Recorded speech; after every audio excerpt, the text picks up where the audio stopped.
Welcome back to Indie Film Weekly for the week of May 8th, 2026. I'm your host, Glen Reynolds. This week in theaters, we've got a documentary that drops you into the Florida Everglades for a 10-night contest to remove invasive pythons. We've got a quiet, time-spanning drama where a single tree witnesses multiple generations. And we've got a documentary road trip that tries to create real conversations about guns in America. On TVOD, I'm spotlighting a coming-of-age fever dream built around a late-night TV show. And for our classic, we're going back to a one-night friendship tragedy that shows how fast loyalty can curdle into betrayal. Indie films do not get an infinite time in theaters. If you want the weird, the risky, and the personal to keep getting booked, you have to show up while it's still opening week. This episode of Indie Film Weekly is brought to you by Circus Road Films, helping independent filmmakers find their audience since 2006. Learn more at circusroadfilms.com. Let's dive in. Our first indie film in theaters this week is The Python Hunt. Directed by Xander Robin, this documentary follows the Florida Python Challenge, a state-backed contest where civilians head into the Everglades to remove invasive Burmese pythons over 10 nights. The hook is simple: catch snakes, protect the ecosystem, win money, and bragging rights. The reality is stranger. The film tracks an eclectic group of hunters, including couples who treat it like a yearly ritual, amateurs chasing a big moment, and hardened pros who know the terrain can humble anyone. It's sweaty work. The Everglades at night is heat, mud, darkness, and animals you do not want to surprise. The movie is also honest about the mindset. Some people are there for environmental reasons. Some are there because they love the adrenaline.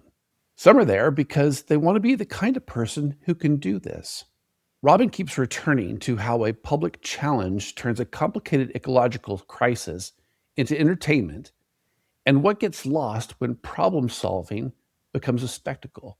There's a strong sense of place.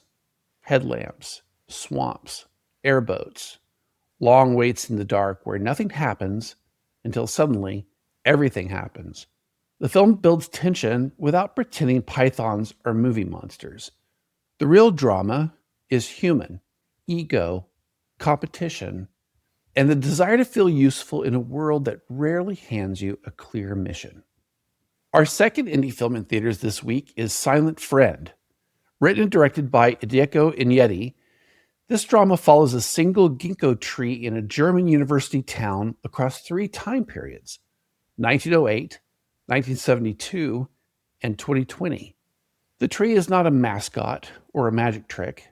It's a steady presence, and the film uses it as a witness to human life passing through the same space with different rules and different fears.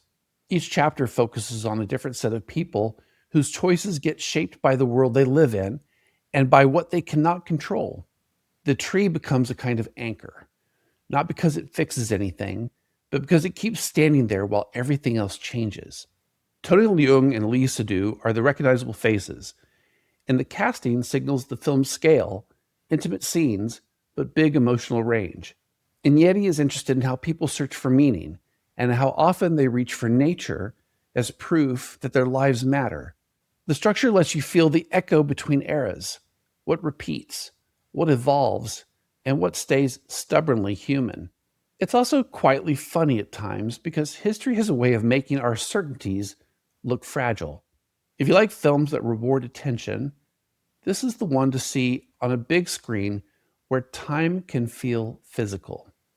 Our last indie film in theaters this week is Louder Than Guns. Directed by Doug Prey, this documentary follows musician Ketch Secor and journalist David Green as they travel across the country trying to have actual conversations about guns, violence, and fear. The approach is disarmingly direct. They show up in communities. They listen. They hold events where people with opposing views share the same space and talk in full sentences, not slogans. The film includes gun owners, survivors, parents, teachers, and people who feel pushed into a corner by the culture war. What works is the tone. Prey doesn't set out to dunk on anyone. He's looking at why the topic breaks our brains and what it takes to keep the room from exploding when emotions spike. Music becomes part of the method. It's a way to lower the temperature and remind people they're sharing the same air. The documentary also keeps returning to how grief operates, both public grief and a private grief, and how politics can flatten it into talking points. The road structure gives the film momentum, but the real movement is internal. You can watch people shift in real time when they feel heard. That's rare. If you've been avoiding this subject because it feels impossible, this is a film that tries to make impossible slightly more doable. So in theaters this week, that's The Python Hunt, Silent Friend, and Louder Than Guns. Our Spotlight Indie Film on Demand this week is I Saw the TV Glow. Directed by Jane Schoenbrunn, it follows Owen, a quiet teenager who moves through school and home like he's watching life from behind glass. He meets Maddie, an older classmate who feels braver and more certain, and she introduces him to a late-night TV series called The Pink Opaque. The show becomes their shared obsession and their shared language. They trade episodes, recite lines, and start treating the characters like proof that a truer world exists somewhere else. Time passes, but Owen stays stuck. Maddie disappears, then returns with a story that sounds impossible. It lands with the force of a confession. The film uses TV nostalgia like a trap door. What starts as comfort becomes a question. What if the show is not an escape? What if it's a clue? Justice Smith plays Owen with a tight internal panic, like he's always trying to be polite while something inside him is begging to be acknowledged. The movie builds its dread through feeling rather than plot mechanics, and it understands how identity can show up as a physical discomfort you keep trying to ignore. It's funny in flashes, then suddenly brutal. You can rent it on Apple TV and Prime Video. Our indie film classic this week is Mikey and Nicky, celebrating its 50th anniversary.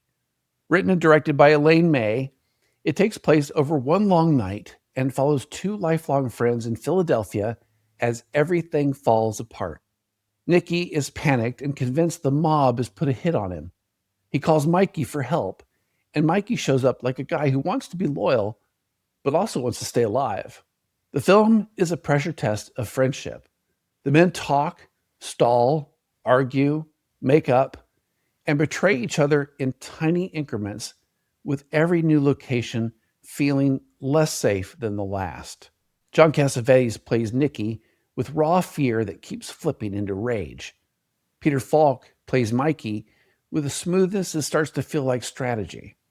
Elaine May lets scenes run long enough for the truth to leak out. These guys are funny together, then suddenly cruel, then strangely tender, sometimes in the same minute. The movie isn't interested in clean crime plotting. It's interested in what male bravado looks like when it's stripped down to survival, and what I've got you actually means when the stakes become real. If you want a classic that feels alive and dangerous, this one still hits hard. You can stream it on HBO Max or the Criterion Channel. And that wraps it for the May 8th edition of Indie Film Weekly. If you want to support the show, do the simple stuff that keeps it moving. Subscribe so you don't miss an episode. Share it with one friend who likes discovering films early. Rate it because those stars matter. Then leave a quick review because that's how listeners find us. Until next week, keep it curious, keep it fearless, and keep it indie.